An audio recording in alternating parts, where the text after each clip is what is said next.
Melody Palmer pulled up to the address in her GPS and parked along the curb.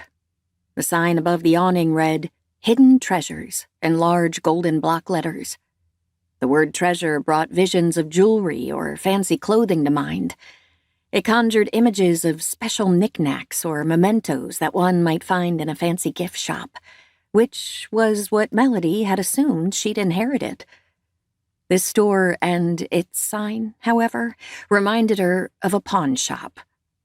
She swallowed past a tight throat and reached for a bottled water in the center console, taking several long sips.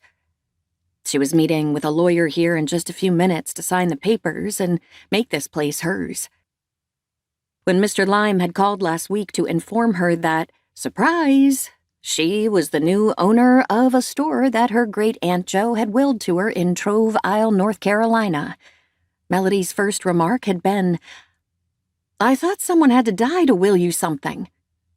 After a long pause, the lawyer had cleared his throat and responded in a thick Southern accent, "My condolences, Miss Palmer." So Great-Aunt Jo was dead. The realization that her father's aunt was gone still knocked the breath out of Melody when she thought about it.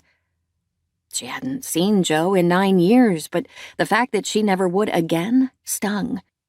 After Melody's mother had died when Melody was 11, Jo had picked up the slack on the things that moms did, like teaching Melody and her sister Alyssa, who was 1 year younger, about boys and puberty, having at-home spa days that were unconventional to say the least, and making butterscotch tea when they'd had a bad day.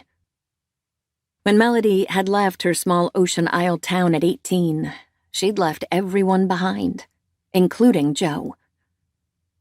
Pushing her car door open, Melody stepped out onto the sidewalk of Seagull Street. She'd been impressed when she'd heard the address. This was prime realty in the little isle town.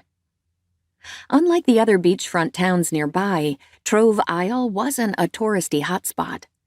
It was too small to accommodate many out-of-towners, and most people had never heard of Trove.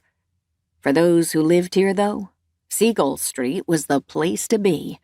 It had everything a town might need, and maybe a little of what it didn't need.